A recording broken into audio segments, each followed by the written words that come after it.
Sou marajoara. Com 12 anos, eu toquei pela primeira vez em Macapá já, me criei em Macapá. Eu toquei pela primeira vez para mais de 2 pessoas. Na Rádio Educadora São José de Macapá, toquei violão, que eu tinha ganhado um violão e o papai estava me ensinando a tocar. Aqui de Manaus, por exemplo, eu gravei mais de 20 artistas, de todos os segmentos. Gravei Carrapicho, gravei o povo do sax, gravei o André Amazon, o povo da guitarra, né? Eu digo, inclusive, que guitarrada e beiradão são irmãos, porque a guitarrada é a lambada tocada com a guitarra, o beiradão é a lambada tocada com sax. Do povo parense, do povo amazonense, que somos irmãos.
Foram construídas por paraenses. Olha aí, tá entendendo?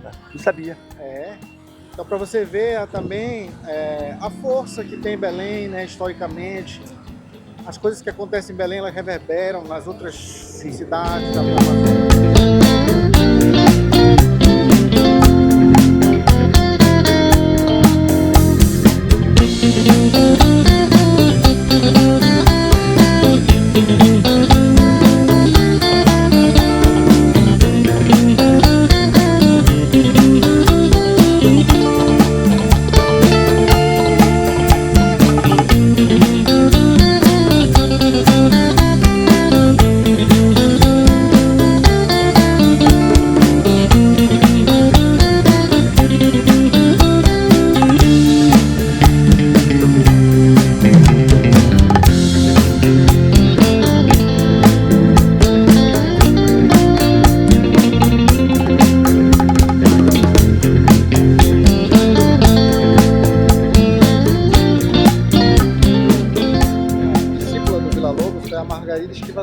Sim. Que leva o nome do teatro. Ela foi para o Rio estudar em Vila Lobos e o orfeonismo ganhou uma força depois dela. Mas já tinha antes os corais orfeônicos em Belém com Clemente Ferreira. Né? Então eles se reuniam nas praças. Tem um registro de mais de 700 pessoas cantando nas praças de Belém. Não acredita nisso? Eu acho que aí era cristalizando o entendimento da cultura. Que os modernistas, São Paulo, Ratinho e Cristo, que era isso que eles estavam buscando. E o cara veio de São Paulo fazer o que aqui em Belém? Fazer o que aqui em Manaus? Entender a alma do povo da Amazônia, que é a verdadeira alma do povo brasileiro. O que está acontecendo agora não é nem um favor, é uma consequência, um desdobramento histórico. A gente tem que aproveitar esse momento para acabar isso, cara. Para chapar isso e nos afirmar como protagonistas. A nossa música é protagonista, o nosso povo é protagonista, sabe? A nossa região é protagonista. É isso. Né? Não vamos importar festival. Porque vamos exportar festival. Pô, se não dá para ir para Rio de São Paulo, vai para o Caribe, que é mais perto. Vamos repensar isso aí. Agora a gente tem que fazer isso.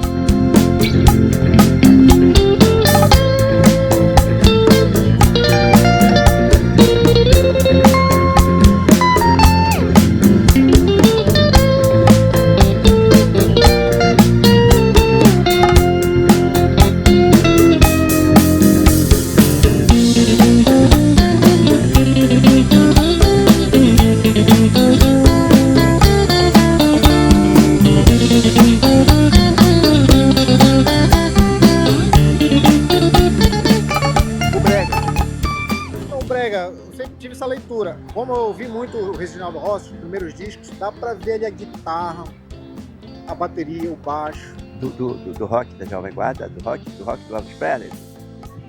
Esse disco do Reginaldo é de 67, 68, é o primeiro disco dele. É um disco de rock de Jovem Guarda.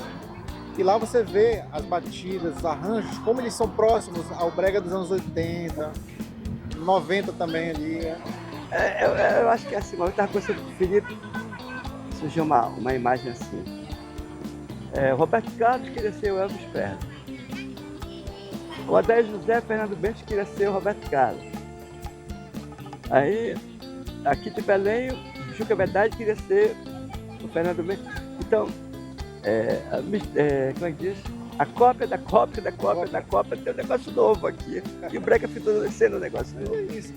Copiando, que a gente vai reinventando e criando coisas novas. Olha, eu penso muito na situação da música do Caribe. Na Jamaica, isso que a gente tem lá em Belém, de recriar hits internacionais, que é uma coisa que o Cláudio também começou a fazer muito também. O Cláudio faz até hoje, ele gosta disso. Isso aí é uma coisa que na Jamaica eles faziam, nos anos 50. Essa recriação que vem de uma imposição de uma indústria mais forte, uma indústria fonográfica dos Estados Unidos. É uma questão de dominação mesmo, através do cinema, através da música, através do... Isso.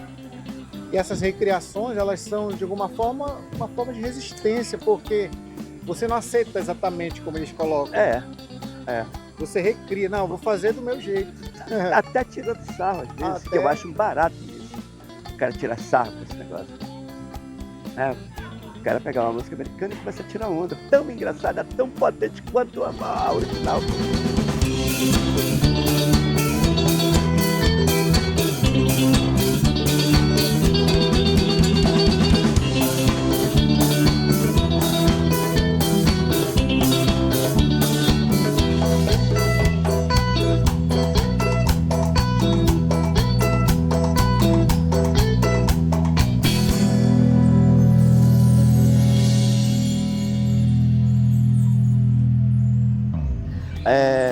Com 17 anos, eu fui convidado pelo Edi Farias para vir para Belém para tocar numa banda de carimbó que o Edi tinha feito.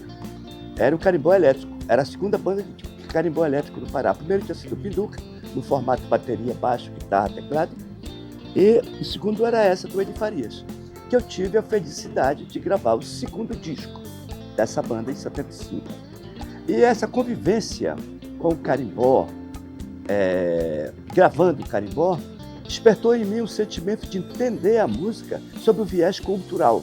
Eu entendo que quando você entende uma música sob o viés cultural, você vive mais, vivencia mais. E desde aí que eu venho com esse sentimento de tocar como uma expressão cultural, de cultura de um povo, né? Porque música, para mim, a rigor, é uma primeira definição que meu pai me ensinou. Música é a arte de expressar o sentimento da alma através do som. O papai cearense de Aracati, quando era novo, com 18 anos, chegou a tocar com Ataúfo Alves. Mas por questão do papai tomar conta dos irmãos, e também teve um incentivo do governo, na época, para soldado da borracha, o papai largou a música e veio com os irmãos para o Marajó. Lá ele conheceu a mamãe e a gente nasceu. Bom, somos 8 irmãos. A mamãe tocava cavaquinho. O papai me ensinou a tocar violão. O vovô, o pai do papai, Manuel Mestre, era maestro de banda. Ele trabalhou aqui pelo Acre, trabalhou por Rondônia, chamava-se Manuel Mestre. Bom, então em Macapá, quando eu comecei a aprender a tocar violão, aquelas coisas que o papai me ensinava, de Guilherme Mano Reis, aquelas coisas de gente na época. E foi assim, uma coisa muito legal, porque era em família. Papai, a mamãe, eu, depois o meu irmão, o Stélio, depois o Barata. As meninas cantavam, então foi assim, sempre foi dentro de casa um ambiente musical bem legal. Engraçado, Macapá, Belém. Macapá, capital do Amapá, Belém, capital do Pará. Entre a distância em linha reta são 380 quilômetros. No meio está o Marajó. Cara, mas tem uma diferença cultural violenta. Por quê? O Pará ele tem um viés mais voltado para a Europa, mais para o clássico. E o Amapá um viés mais voltado para a música africana, os quilombos. Lá tem um quilombo, do Curiaú, até hoje, nos formatos originais, de 100 e poucos anos atrás. Então, eu tinha essa convivência muito legal da música africana e da música europeia, que é do Pará. Quando eu cheguei em Belém, eu procurei entender o que rolava no Belém. Belém é a capital da Amazônia. Então lá estava estabelecido todo tipo de música. Grandes violonistas, grandes orquestras, grandes conjuntos. Lá tinha o Palácio dos Bares, que é onde foi rodado aquele filme Bye Bye Brasil, né? Com Buarque.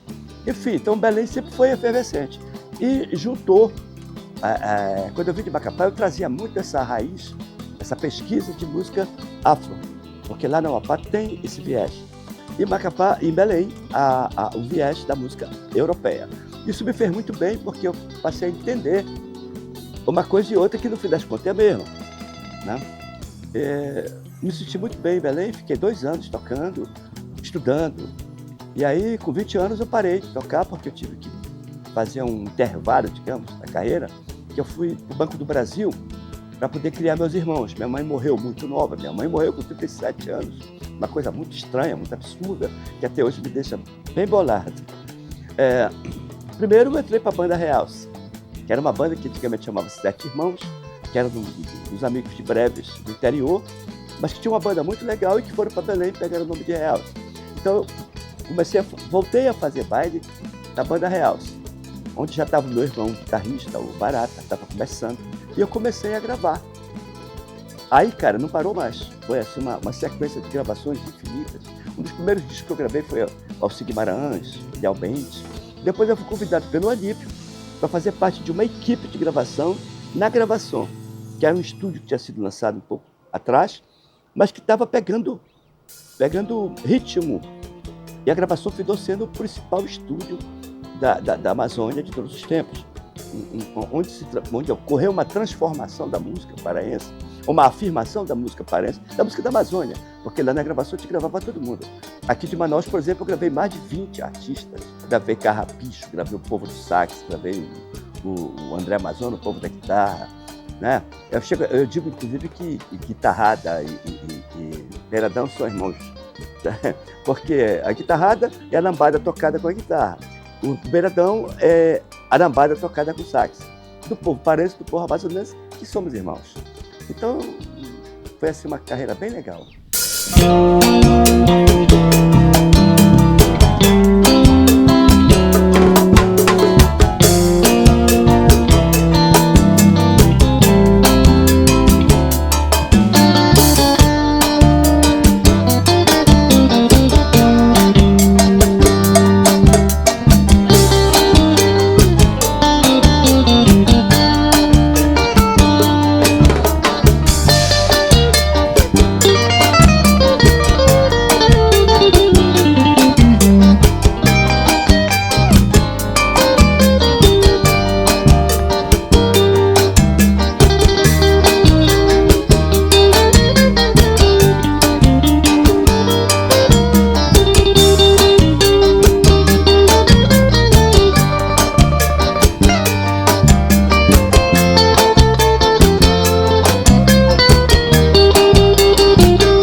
A Erla, na real, eu acho que foi a primeira iniciativa de gravar em Belém, em 2 canais. O Zé Ferreira com o seu Rolando, o velho. Depois da Erla veio a Gravação, depois da Gravação veio a RJ. Que a RJ apesar de ser irmãos, o Zé Ferreira, da Erla, o Jair e Raul, RJ, da RJ, foram períodos diferentes. Mas a Erla, eu acho que foi a primeira gravadora, assim, a que desbravou, a que incentivou a música autoral em Belém, que até então não tinha. Se você quisesse gravar um disco em Belém ou aqui no Norte, tinha que pegar um avião e ir embora para o Rio de Janeiro, gravar no Rio, no máximo em Recife, que lá tinha um José Brits, uma gravadora que tinha lá, que gravou muita gente e tal. Mas aí, a partir da Gravação, que começou muito bem, com uma equipe fantástica de músicos. Pô, a Gravação tinha como esteio principal de gravação, o Guilherme Coutinho, que é o maior tecladista dessa região aqui, e o Kizan Gama, que também foi o maior músico, que foi bater com Elis Regina, tocou com Elis Regina, tocou na Europa há muito tempo. Então já começou com competência, né? Aquela coisa de competência. Por isso que a gravação deu certo. Era um som competente, não era aquela coisa de modismo. Os caras sabiam tocar, os caras sabiam pensar como repertório. Você ia gravar um disco, pedia 30, 40 músicas do cantor para tirar 10, 12. Então você tinha mais chance de acertar. Diferente de hoje, que o cara faz uma música que ia ir pro estúdio, gravar e fazer sucesso. Bicha, é muita coincidência se tu fizer sucesso. A gravação, eu diria que a gravação foi uma parceria super bem sucedida de um cara, de um artista que já tinha tentado tudo na vida. Foi para os Estados Unidos, foi para o Rio de Janeiro, gravou Romântico, gravou Brega, gravou Piranha e voltou para Belém meio que derrotado. Chegou em Belém, ele viu o Carlos Santos querendo ser cantor e tal, colou no Carlos. Foi a dupla mais linda que eu já vi, porque o Carlos tinha vontade de ser cantor, mas não tinha o traquejo artístico. O Alípio tinha vontade de fazer um movimento artístico e não tinha dinheiro. Cara, juntar os dois foi uma coisa assim que cresceu assustadoramente. Eu acho que Carlos Santos e Alípio Martins foram os grandes desbravadores da música da Amazônia de consumo em larga escala. Porque a gravação era um estúdio que produzia para vender muito disco. Artistas de gravação vendia 10, 20, 30, 50, 100, 200, 300 mil cópias. Tinha um índio lá que vendia 300 mil cópias. Quando eu comecei a prestar atenção na lambada, foi pensando no formato do Pinduca. Bom, vamos voltar um pouquinho mais atrás do termo lambada. De onde veio o termo lambada? Foi criação de dois radialistas, Haroldo Caraciolo e Paulo Ronaldo, que nos programas dele, nos anos 60, agora vamos tocar para vocês uma lambada. Que lambada era essa? Uma música power, uma música poderosa, uma música que era um merengue ou era uma rumba e tal. Bom, e aquilo pegou o jargão de tocar uma lambada como uma música vinda do Caribe, das rádios do Caribe. Bom, aí então eu vi nessa lambada o Pinduca cravou lambada como um gênero musical. Muito embora aquele sambão dele não fosse lambada, mas ele foi esperto, ele entendeu aquilo que era o momento de botar aquilo como um estilo musical, como um gênero musical. E deu certo. Muita gente foi gravando lambada. O Alípio Martins correu para fazer também. Cara, tinha dois caras que faziam lambada muito bem, que era o Alípio e o Pinduca. Tinha muita gente que não tem hora que fazia também. Cláudio pesquisava, os Cacicós, o merengue. O Pinduca, a pesquisa do Pinduca era mais voltada para a cumbia aqui da Bolívia, da Venezuela, que se traz. O Alípio era uma pesquisa mais voltada para a Guiana Francesa, que por sua vez recebia Guadalupe, Martinica, Reunião, os países do Caribe que vinham para a Guiana Francesa, na esperança de fazer carreira para a França. Tinha dois caminhos, o povo do Caribe. Ou eles iam para o mercado americano, né? Ou vinham para Cayena para pegar o beco para ir para Cayena, para França, para Paris, para tentar o mercado europeu. Bom, aí quando eu vi essas duas coisas, em 83 comecei a gravar e tal, e eu via as lambadas do Alípio, as lambadas do Pinduca, muito legais. Só que eu notava muita influência, muito direta dos originais, das inspirações originais, que era a cúmbia, né? O Pinduca se mirando na cúmbia, o Alípio no merengue. Muito embora os dois faziam mais ou menos a mesma mistura. Quando foi em 86, eu fui convidado para fazer o disco do Beto Barbosa. Eu pensei num terceiro inspiração de lambada. Nem cúmbia, nem merengue, mas samba. Aí arregou o cacicó. Né? Pensar o cacicó. O cacicó é um zouk percussivo mais rápido. Bom, então comecei a desenvolver lambada em 86, 87, nos discos do Beto Barbosa, do Alípio, do Beto Douglas, já pensando a partir do samba, que eu achava que tinha mais chance no mercado brasileiro. Cara, e foi o que aconteceu.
sucesso, começamos a estourar na Barra, a gente passou a viajar para São Paulo.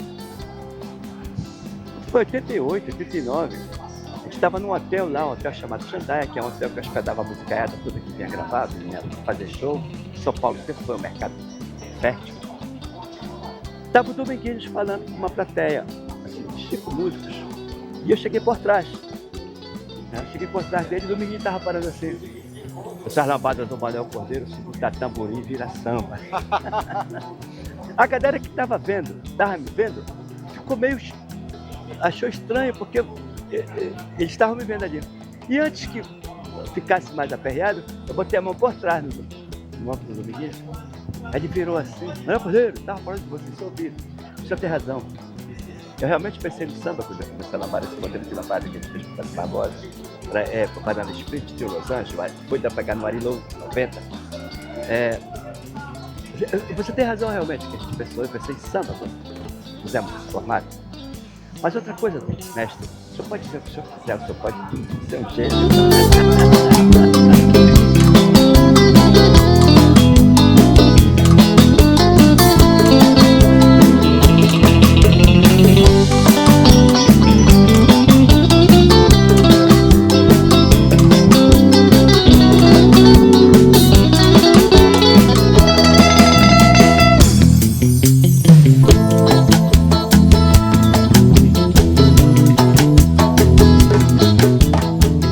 Esse formato de lambada, Beto Barbosa, Beto Douglas, Pisaneri, Carrapicho. Quando eu comecei a fazer o Carrapicho em 85, 86, eu conversei com o Zezinho. Zezinho, vamos experimentar umas coisas aqui, com violões, com guitarra e tal. Meio lambada, o Zezinho topou. Então a gente meio que foi encaminhando o Carrapicho para esse viés de lambada, sabe? E deu muito certo. A gente gravava uma porrada de músicas e botava 2 boi, um do Caprichoso e um do Garantido em cada disco. Para poder. Então foi um projeto super bem sucedido. O Zezinho tinha essa leitura também. Ele dizia, porque a primeira vez que a gente gravou um boi, eu fiquei até assim. Ele insistiu para a gente fazer o boi, então vamos fazer. Fizemos de um jeito, mas aquilo me incomodou, eu vim bater em Parintins para entender como era. Quando eu cheguei em Parintins, eu vi aquela coisa. Porque boi para mim era como tinha na Macapá, brincadeira de boi, a catirina, a língua do boi, não sei o que, a língua. Mataram o boi, ressuscita o boi e tal, era essa brincadeira que eu tinha. Eu não sabia dessa potência, esse teatro tudo que era armado em Parintins e que voou, foi pro mundo. O mundo conhece isso hoje. Eu vim em Parintins entender isso. 85, 86. Fiquei uma semana, anonimamente. E uma coisa que impressionou foi um velho dos 70 anos, segurando na mão de uma criança, dançando. Porra, isso não acaba nunca. Porque quando tu vê velho e criança junto, passando de um pro outro, vai embora, geração para geração. Então a gente começou a investir mais nos bois que a gente gravava no disco do Carrapicho. Eu vi uma vez aqui em Manaus também, encontrei com o Chico da Silva. O Chico é muito bom de boi. Embora ele tenha feito muito sucesso cantando samba lá pro Rio de Janeiro, mas quando ele voltou para cá, ele voltou com a mão afiada para fazer boi, fez uns bois fantásticos. Né? Inclusive Vermelho, que é um hino mundial. Você toca Vermelho em Portugal, nem copira. Adotou como segundo hino do Futebol Clube do Porto. É uma loucura. Bom, então esse formato a gente fez com boi, mais ou menos, o que o Pinduca fez com o carimbó, mais ou menos o que Chico Sainz fez com o maracatu, mais ou menos o que a galera fez com a Chameuza na Bahia, que era coisa dos 30, 40, 50 tambores lá no Pelourinho. Mas os caras iam, estudavam aquilo, simplificavam, botavam no formato simplificado para poder viajar. Mas a fonte tem que ficar viva, porque é de lá que vem tudo. Então aqui, a fonte do boi tem que ficar, a fonte do carimbó tem que ficar, a fonte do maracatu tem que, do frevo do maracatu. Todas as fontes, elas têm que ficar para poder a juventude se renovar. Vamos brincar de boi. Bora. Dançando de boi. Boizinho do Caetá.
A minha equipe de gravação, a equipe de base, Júnior bateria, Neca baixo, Barata guitarra, eu teclado. A gente vivia em São Paulo gravando todos os grandes sucessos de lambada do país. Quando foi em 90, o diretor da gravadora disse assim, o Mauro Almeida, diretor da Continental, cara, você tem que gravar essa banda. Que banda? Nós não temos banda. Nós somos uma equipe que gravamos. Você tem que gravar e tal. Rapaz, só grava se for assim. Eu vivia gravando com a Suelene e o Cine Joba, que são coristas da gravação, faziam coro nas gravações que a gente fazia. Só se for para gravar corista solando, que eu tinha essa vontade. Porque geralmente o cantor solo, ele não faz coro. E eu gostava de ver música com coro, com back. Então, sentei na cadeira do diretor, liguei para a Suelene e, olha, a história é essa, eu acho que a gente vai fazer um disco, vocês topam? Fala aí com a galera, se topar minha vida para mandar passagem. Aí foram os 3 para São Paulo. Só que quando eles chegaram em São Paulo, o Barata me disse assim, mano, e as composições, como é que vai ser? Eu me lembrei do Ronelli, que era um parceiro desde Macapá, foi criado meio junto. Chamei o Ronelli, ficamos em São Paulo, compusemos todas as gravações do primeiro disco. Pô, acabei de gravar o disco, não tinha nome a banda. Cheguei com o diretor e disse, olha bicho, a banda acabamos de gravar o disco e não tem nome.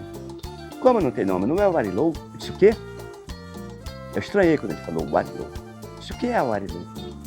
Tá até pronto o contrato, ele disse. Então me mostra como é que tu escreveste.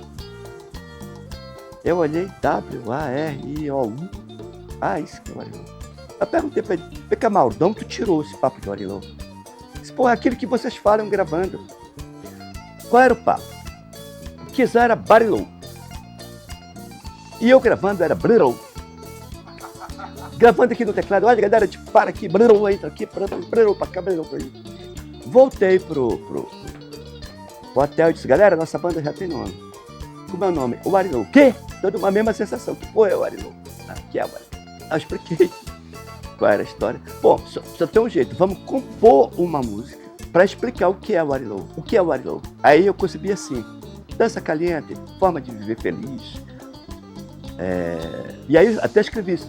Pegar o primeiro disco, tu vais ver uma explicação que eu escrevi no texto. Um texto na capa do disco explicando isso. Assim foi o Arilou. Fizemos 5 discos, fiz um 6º, que eu não lancei. Uma hora eu lanço, com outro nome. Mas o conceito era o Arilou. Porque o Arilou era mais do que uma banda. Era um conceito musical, era um conceito de ética. Né? Eu pregava que as pessoas fossem éticas, fossem honestas, tivesse princípios de honestidade e tal. Então, era também um movimento na direção do ser humano positivo, sabe? E sempre tive umas vocações socialistas, eu deixei meio frouxo isso e deu ruim. Mas aí, o que passou, vamos pra frente, o que está escrito, está posto. Música de quintal. É uma alegria muito grande fazer música de quintal. Quando eu era menino lá em Macapá, a gente fazia música de quintal.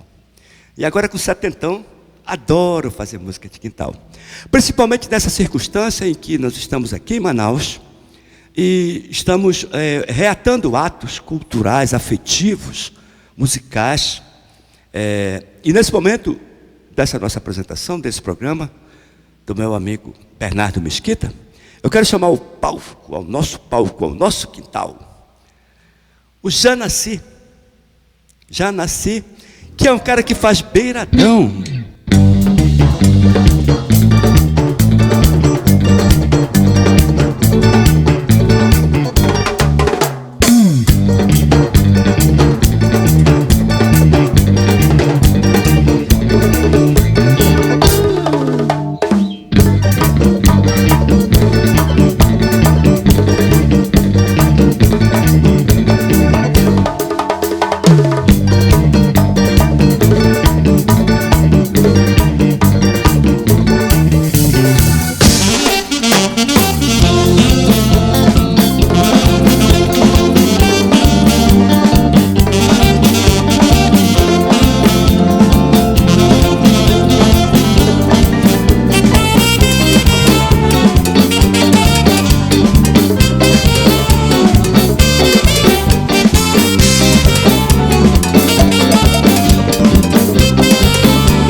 pelo fato da base estar em São Paulo, a gravadora ofereceu passagem para os outros 4. Nós já estávamos em São Paulo, a base, por conta de outros trabalhos, de gravação de outros trabalhos. Fomos no programa do Gugu, fomos em todos os programas e tal, mostrando a música. Até porque, na época, o Gugu também me chamou para produzir 2 bandas dele. Então ficou aquela parceria bem legal. Eu produzia a disco do Gugu, que era Banana Split. Entendeu? Vamos até Roberto Leal, se tu quer saber. Roberta Miranda, Roberto Leal, Trio Los Angeles. Então a gente gravava tudo, cara. A gente gravava Lambada, Breca, Zuki Merende, Marabiré, Sairé. Nossa música é muito forte.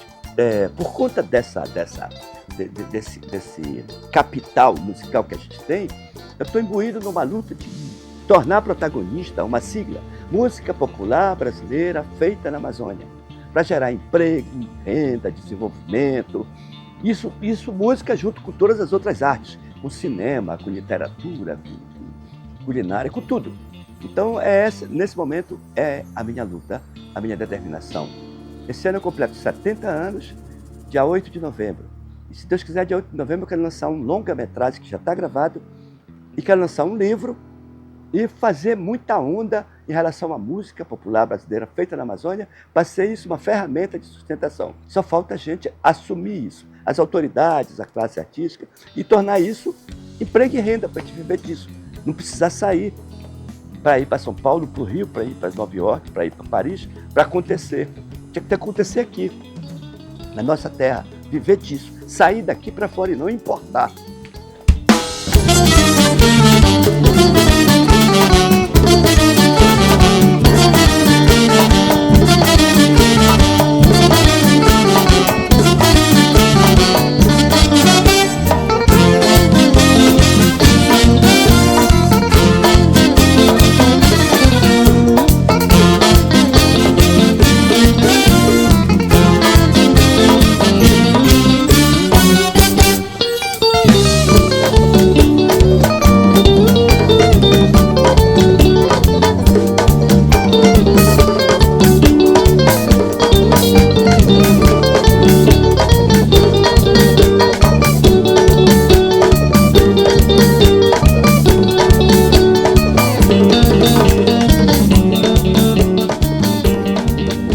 Na verdade, a gente pode falar de duas maneiras, né? Movimento e gênero.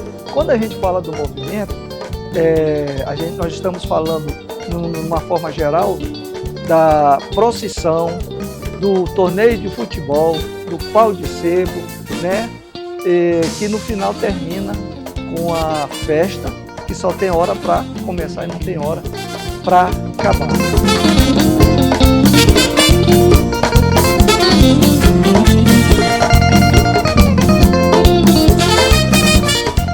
A respeito do beiradão, o que significa o beiradão na minha vida? O beiradão foi eu vivi praticamente que a vida inteira com o meu pai, que também tocava beiradão, e eu trago na veia, no sangue, esse estilo musical.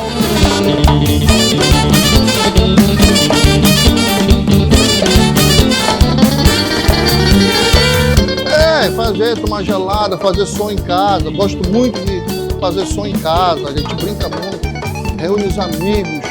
Meu amigo Salomão sempre está dando apoio com a gente lá fazendo som. E outros músicos também que participam, sempre quer estar junto de mim e da minha família quando a gente faz brincadeira de beiradão, de tudo. Tipo, não pode ter o aniversário de um cachorro, de alguma coisa que a gente está fazendo som. E assim, a vida de música é assim, a gente gosta de fazer música.